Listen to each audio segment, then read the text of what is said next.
Hi folks, we have another Clean Water Systems instructional video for you today. This video is going to be a little different than the normal videos we demo in our shop. Today I'm actually installing a 24K water softener in my own home. So I've got this cabinet here that I've been able to fit it in. So I've got the unit here with the brine tank. So I'm going to go ahead and show you how I'm going to install my unit. So my house was built in the early 80s. Basically, you have copper tubing here. It's a 3/4 inch. This is what they call a copper loop that was actually put in for a softener or a filter system. What I'm going to do today is basically cut the union here out, and I'm going to go ahead and use these slick little Sharkbite fittings to do my installation today. So I won't be doing any brazing of the copper pipe. Okay, I've got my main water supply shut off to the house. I'm going to go ahead and use my copper tubing cutter and go ahead and make a couple of cuts here and cut this union out. Alright, so as you can see, I have removed the union here. Cut this back. Also, the copper pipe, they're usually used for electrical grounding in the house. So whenever you make a connection like this, you want to make sure you put one of these grounding straps across both lines. So I've got that installed.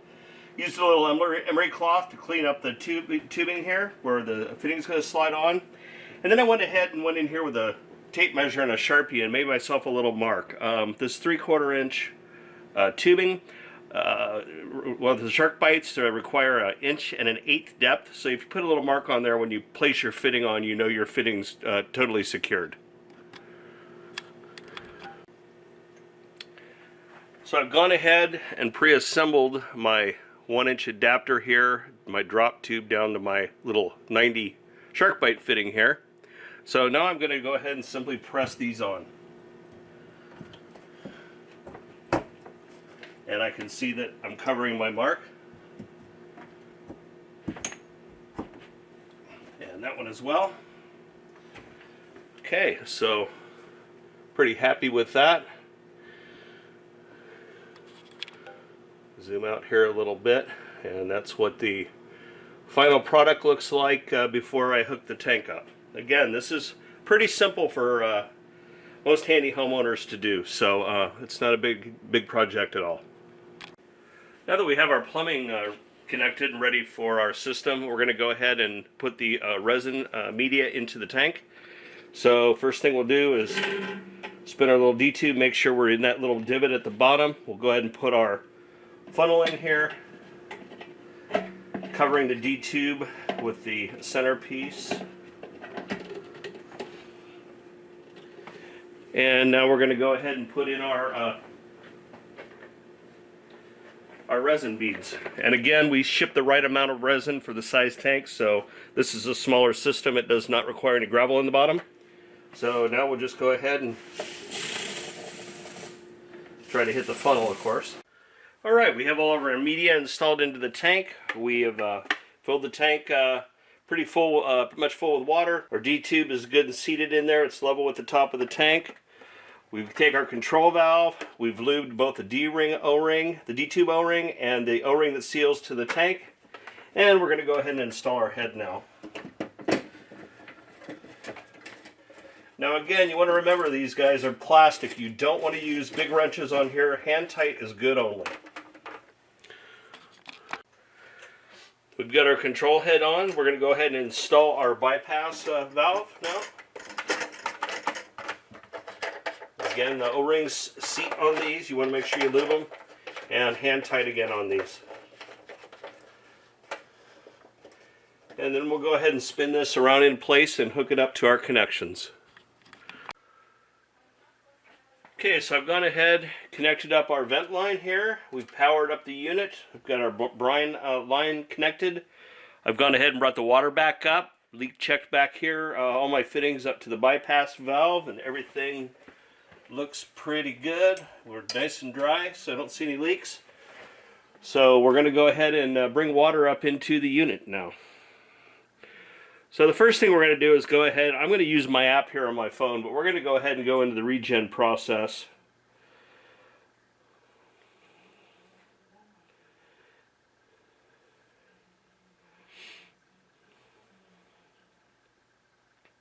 And we have other videos for this on how to do this that you can see on YouTube under the Clean Water Store videos. So what we're going to do here is we're going to go ahead and regenerate. As you can see, we're going into number 1, which will be our backwash. Once we're into that, we're going to go ahead and slowly open the intake valve and bring the rest of the water into the tank.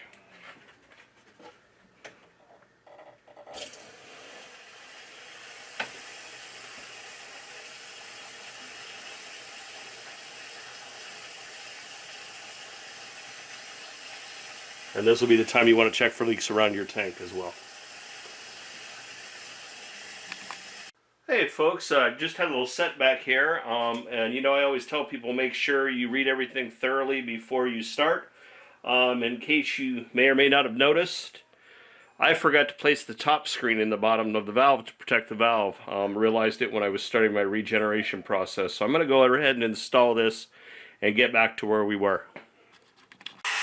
Okay, we are all back on track here. We have the inlet valve open. We are in the regen process. We've got a good flow coming out, so we're going to go ahead and let that continue to run for a few minutes. It'll go into cycle 2, and then we'll test out and make sure our brine tank is doing the refill. Okay, we've cycled through the brine draw. Now we're going to sequence 3, which is going to be your rapid rinse. And again, you can hear the water coming through, down through your drain line.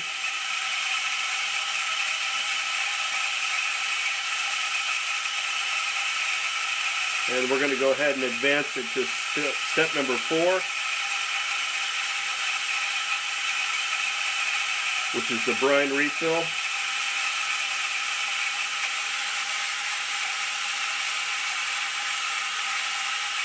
And then I should start seeing some water come through here and fill the tank.